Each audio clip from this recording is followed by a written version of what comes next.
Hello, everyone. This is Edwin Haynes here in Houston, Texas, with our Entrepreneur and Leadership Series. And I can tell you, we're super excited about this meeting. We've been having fun on this one. I'm going to tell you, all are going to really enjoy our guest today, Mr. Lee Mayfield. Not you, Steve. See, I'm telling you, a lot of fun, but we're proud to have you. Matter of fact, by profession, I say an attorney. But practices now as a financial advisor in what you do right now. Yes. And I tell you, so many good things. You wear many hats, I can tell you that. Yes. And so we're proud to have you. If you don't mind, good to have you. Good to be here. Yes. But it's good to have you too. Thanks for having me. Yeah. All right, just share a little bit of your background if you don't mind. So I'm an attorney by training, and I run a firm called OWLFA, and we do financial advice for teachers. And we've spent the last year building out our software package so that we could effectively deliver advice to an underserved part of the community. And I'm really excited. School year is about to crank up. We're about to go hand out jelly donuts to teachers. Come work with us, please. No, but I love it. We have a 6-man team, and we've created something from years of dedication to learning about what we do, and then building the software to deliver it effectively it's been a journey in and of itself. So. Wow. And I can relate to that because we are right now doing a startup ourselves here with the Have-Done system, which you know a bit about. But also, I'm just going back to your background as an attorney, if you don't mind. Sure. One of the things I know that you did make a transition from being an attorney. Yes. What mindset did you have to have? Because now you have your own company, and going from being a practicing attorney and what you did to owning your own firm, that's one of the things that we're talking about, becoming an entrepreneur. Mm-hmm. How was that transition for you? What type of mindset did you have to have? You have to have two parts to that. First, you have to see a problem that you want to address and say, it's an act of, not ego, but an act of belief that I'm the person to solve this problem. And so for me, it was one of my clients was swindled in the financial sector. And I said, that's not right. And so I started down the journey of becoming a financial advisor because what I really enjoyed wasn't going to court and being like, Your Honor, I object, My Cousin Vinny. Well, that's a great movie. It was the sitting down with the client and saying, okay, you're going to be okay. Here's how we're going to make sure that you're okay. And delivering that was always the highlight of my day. It wasn't the sitting there waiting. It wasn't waiting for court to get called, or if you've ever been in the courthouse, it's not a fun experience, even if it's your day-to-day. But that sitting there and being, it's going to be okay, we're going to get through this, here's how we're going to get through this. I found that kept calling to me. And financial advice, it's such a broad thing. It's not like, hey, buy Apple. It's not that. It's okay, let's take everything that is you, your goals, your dreams, your hopes, your aspirations, your fears. Let's lay them out. Let's sort through them and find the best way to address as much as we can, as effectively as we can, to get you where you want to go.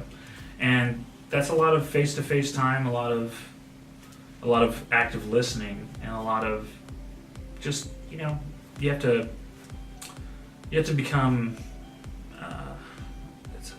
subrogate, this bad word, lawyer word, sorry. But you have to say, okay, I'm here for you. It's not selfless. It's a transaction, but you have to get in that mindset. I'm here to solve this for you. And so I just, it's just such a fun thing every day. So for what it sounds like, would it be that you follow more of your passion or something? Because or something that was using more. I say passion, but something that it was something that drew you to doing what you're doing. So I don't know. How would you? It's more of term that. So one of the things I ask people to do before they come to work with me, I said, all right, what do you want? What are you here for? Are you here to be a multi-millionaire? Are you here to do whatever? That's fine. That's your overall arching goal. That's why you're here. Put food on the table for my family, whatever it is. That's a goal. That is completely internal to you. But what's your day fit, is what I say. What is the thing, man, I just want to do that today. Wow. I just want to do fit. My day fit. What is my day? What fits my day? And I always find the conversations with my clients and my coworkers. That's my day fit of like, hey, we're going to solve this. I just love it. And it's not my passion. Okay. Because it's just what I enjoy. Mm-hmm. It's what gets me up. I'm like, you know what I'm gonna do? It's 2 o'clock. I'm gonna go sit at 2 o'clock, and I'm gonna sit down with this family, and we're gonna go through your budget, and we're gonna find a way for you to know that your kid's gonna be okay. He's gonna go to college. We're gonna find a way to get him there. Or hey, Dad's dead. We're gonna find a way to clean up this mess, and you're gonna be okay. And you have to get in both of those places and be equally comfortable. That's good. Because it's not about me. Like, even though I love it, it's about them and bringing value to them. Wow. So. And that's what I say. For me, I wanted something that would get me out of bed every morning. Yeah. I mean, yeah. I don't necessarily need an alarm clock or whatever, but it's something that's going to drive you. Yeah. So I like that your day fit. Yeah, your day fit. What fits your day? Like, because if I'm sitting there and I'm sitting in front of a computer and I'm engaging in trading or I'm reading, I read a lot, but if I'm reading stuff that's just day to day, like, oh, Apple's up 2 points, oh, Apple's down 2 points, that bores me. Yeah. There's nothing there that makes me go, oh yeah, that's fun. But the thing that gets me out of bed is I'm going to go talk to my clients today. And Right. A day when you're not having a client meeting is like, what am I going to do today? Calling up clients like, hey, what are you doing? Just calling in, just see how you're doing. Like, dude, I'm at work. Like, oh, I'm sorry. Well, I actually need to do this as well, because people looking to maybe start their own business or involved. What are some of the obstacles that you've had since you started the company? Yeah, so this is my second go around as the head of my own firm. The first time I did it completely solo because I was learning, and I actually would turn clients away because I suffered from what is called imposter syndrome. And imposter syndrome doesn't matter that you're qualified and you actually can deliver that advice. It's that internally you just don't feel it yet. You don't feel like you can walk in and say, okay, I got this, I got this, I got this, I got this. You might jazz yourself up, but man, you just walk in and the guts go, and you're oh. So this is my second go around. Okay. I worked with the firm for a year and realized, hey, you know what? I really like more control over my day to day, and I really like my day fit to be different than what it is here. And so creating anything that's worth it is, as you know, it's like crawling on lava without a shirt on, and it's brutal. It is anything that's worth doing is really hard, and it's always harder than you think it's going to be. But it doesn't matter because they're like, what else would I do? This is what I love, and you just keep driving. I got that from my time in the military. I was in a unit that our motto seriously ended with, and the only reward is another job nobody else wants to do. And you don't think about that when you're 20, 23, 24, like that's going to be the thing that sticks with you. But you just like, okay, I can handle this and I can drive through it. And now, where we are now, being able to train other guys and watching them go through I waded through hundreds of books to get to the 10 that mattered, right? Wow. And being like, hey, dude, you're going to read these 10. Yeah. I'm like, I'm going to read my own choice. I'm like, go ahead, read your own choice, but you're also reading these 10. Yeah. And they go like, this. You need to share some of them. I mean, what books would you say out of the 10s then? I mean, well, there are specific ones for the job that obviously don't matter. Mm-hmm. Like, nobody really wants to know how to, do a straddle option trade. Okay. Like, I think we can safely avoid those. Yeah. But there are books that I found to be incredibly powerful that I encourage business owners to read. 5 off the top of my head. First one is Simple Rules by a guy named Donald Sull. Okay. So often we get trapped in our own web of complexity where we build the system ourselves and it's built to our own brain and we're like, yeah, this is awesome, this works. And then somebody walks up and they're like, dude, move it to the left. And you go, oh man, that was like 8 hours of work and you did it in 30 seconds. And you hate that guy, but you're also like, well, I'm always going to move it just left. But Simple Rules says, look, there are 3 types of rules in your life. You have boundary rules, don't cross the boundary. And then you have day-to-day quick decision rules, if then. And then there's a third type, but just read the book. It's fantastic. It's really accessible. Another one is one called Mastery by George Leonard. Okay. So Mastery, George Leonard is a 1970s kind of hippie Aikido master, And I picked up this book because my friend was like, you gotta read this book. And I was like, you are not the brightest. I love you. You're family to me. Yeah. But man, I remember the Hanson poster that you had. And I read the book, and it's so good. You just start reading it, and it's a quick read, but it talks about the different ways of learning, and you'll see it. And we all have these different ways that we actually cycle through.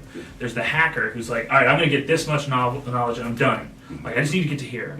And then there's the dabbler, that person who gets super excited, and they're like, yeah, I'm learning a new thing, I'm jazzed up, yeah, and 3 weeks later, like, I got bored. You see those people. Yeah.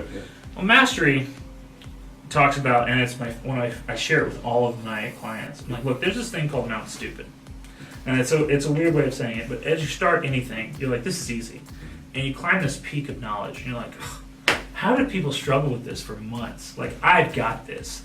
And what you have is a superficial level of knowledge. And it's not until that first, that's what they were talking about moment. Like, apparently I could set my house on fire. Did not realize that. Right. Okay, Yeah. so then you descend into the valley. And that valley is where the real learning starts. In the Because you valley. go up there, and then you come back down. And when you're in the valley, and your knowledge is increasing every day, but your confidence in your knowledge gets, if you're really learning, your confidence has to get shot at least once. Yeah. Just shot to pieces. That's good. And you have to know, like, you're gonna go into the valley, Yes.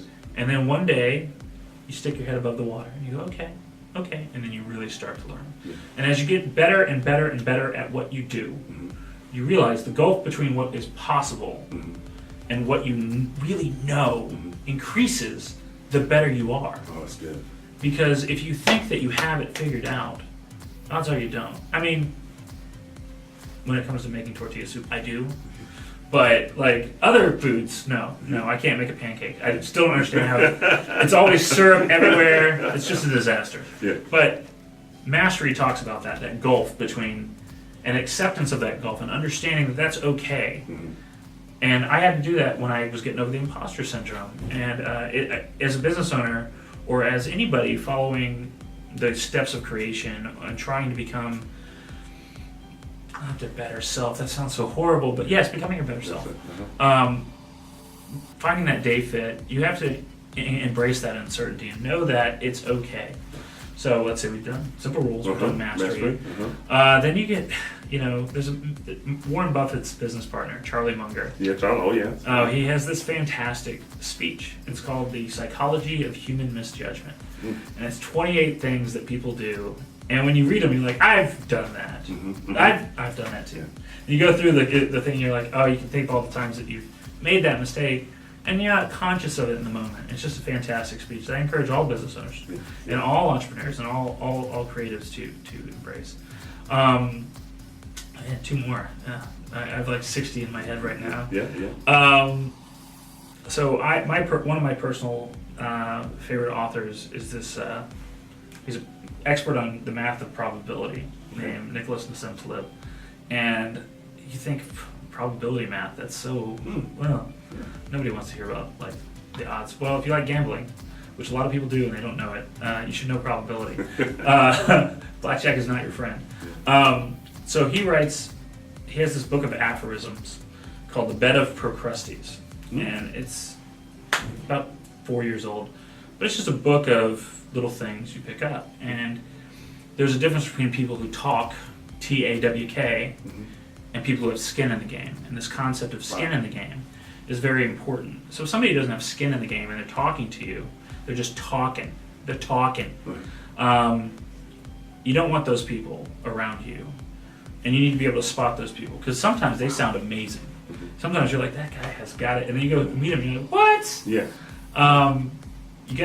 Often, one of my rules is go find a guy who looks like he doesn't belong in the room. Go find that guy and talk to him.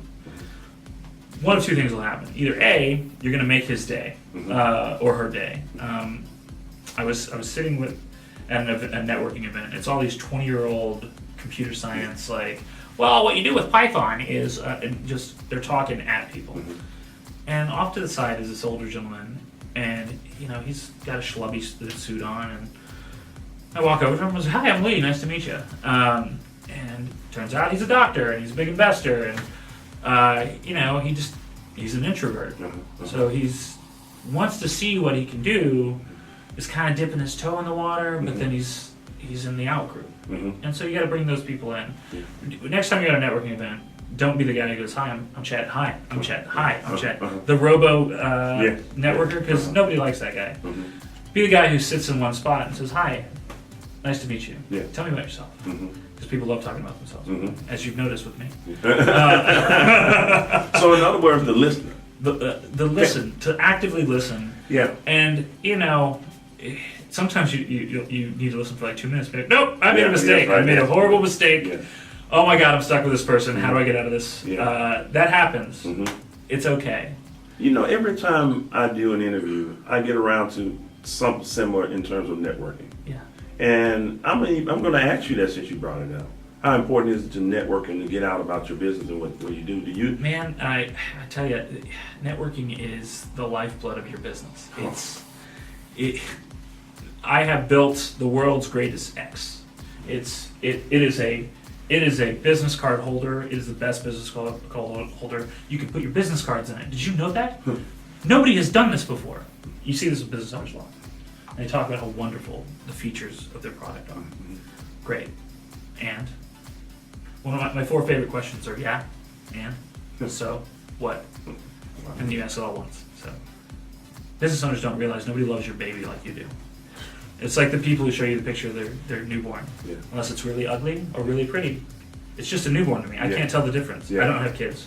So take that for what it's worth. But they love their baby. And you as a business owner love your baby. But unless you tell people how your baby helps them, wow, you're dead. That's good. You just don't know it yet. Like, no, you're not going to build it and they're going to come. This isn't Field of Dreams. How does your baby help them? Exactly. Because your interest and their interests have to align in some way, right? I have a car. Okay, I live next to a train station. And it goes fast.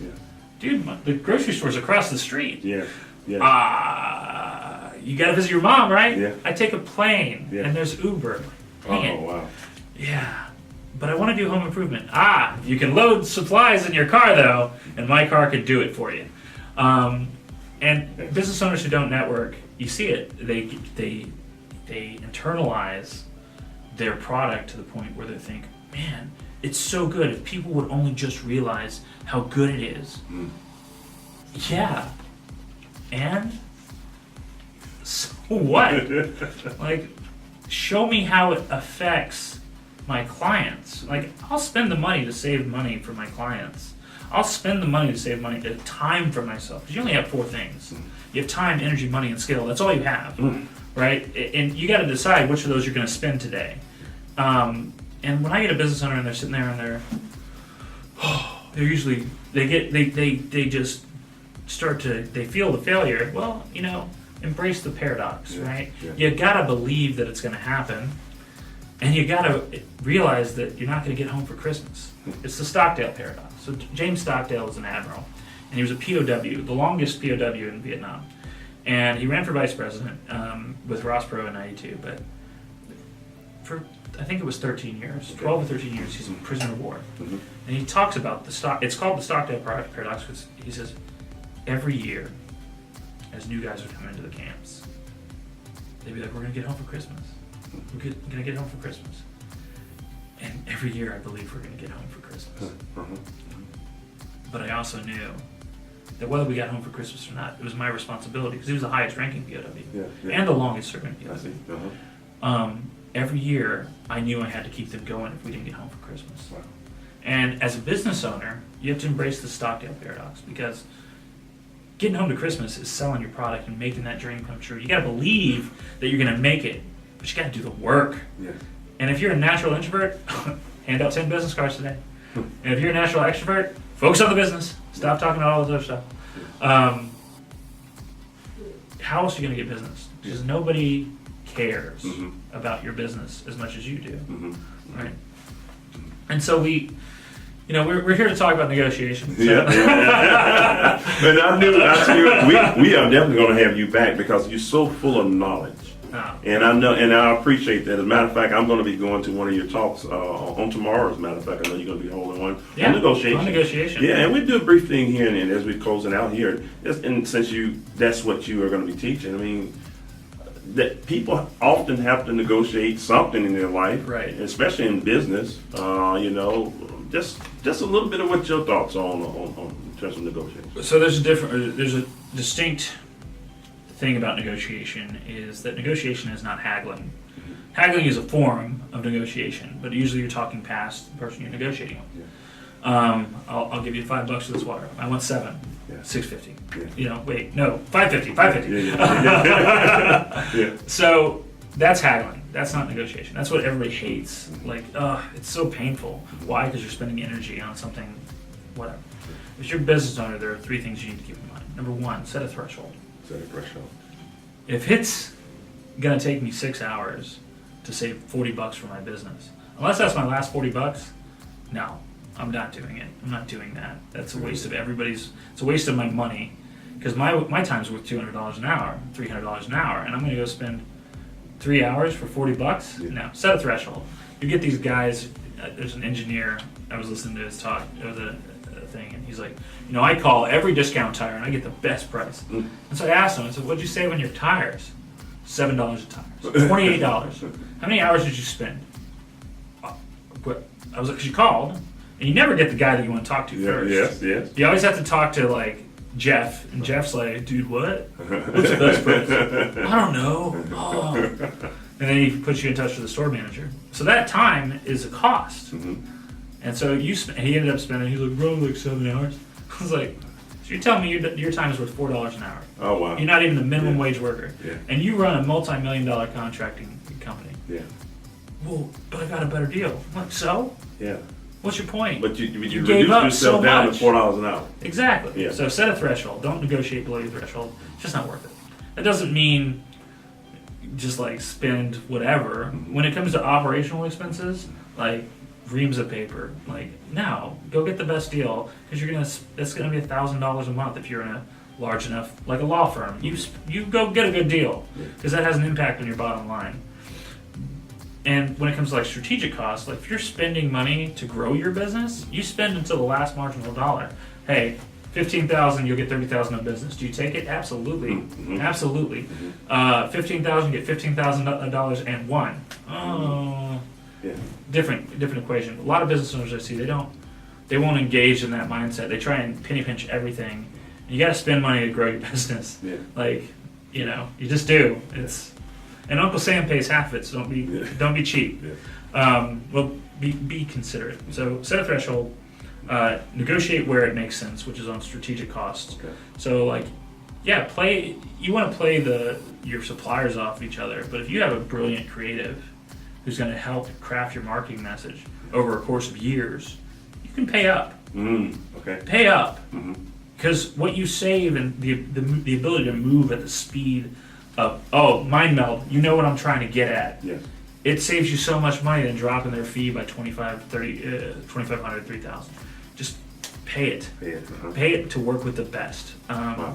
Pay it to work with the best. Because you can be penny wise and pound foolish. I see it all the time. Yeah. And then finally, when you're going to negotiate, you're negotiating. It's not a one night stand. It's a marriage. Negotiate marriages. You don't negotiate one night stands. You go in and you say, I'm here to win.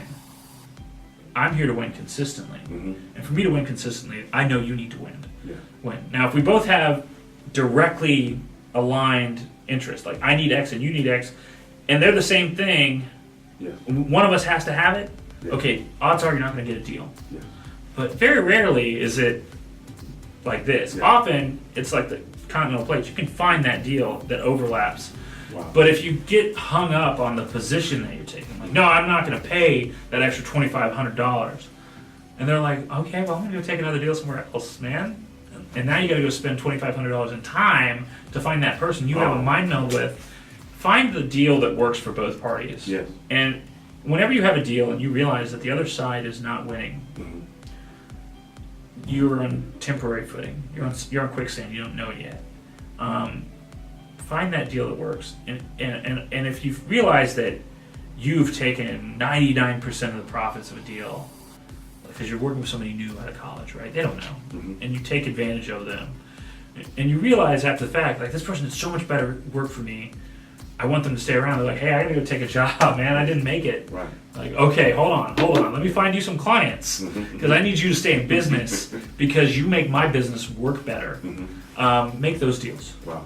And so, yeah, that's threshold, negotiate where it matters, make deals that work for us. Threshold, negotiate where it matters, and Make deals that work make deals that work for both sides. for both sides. Yeah. You know what, Lee? I always ask for a tip. I think that's the tip we're gonna leave. with. Yeah, that's what I'm good for. Well, again, you heard it from the best. Lee, I appreciate you coming out a again. pleasure. We're gonna ask you to come back again. I hope to. Please, because there's so much more I wanted to ask. I know. Hey, So this is gonna be a part 2, because I'm telling you, he is absolutely it's like incredible. my belt. Gotta go around twice. And listen, I can't wait to see you talk on tomorrow. I'll be there. All right, can't wait to see it. Again, It's gonna be awesome. All right, ladies and gentlemen, I'll tell you again, here we are on another edition of our Leadership and Entrepreneur series. And I'm going to tell you what, stay tuned for the series. We are firing it up, and we'll see you on the other side of success. Bye for now.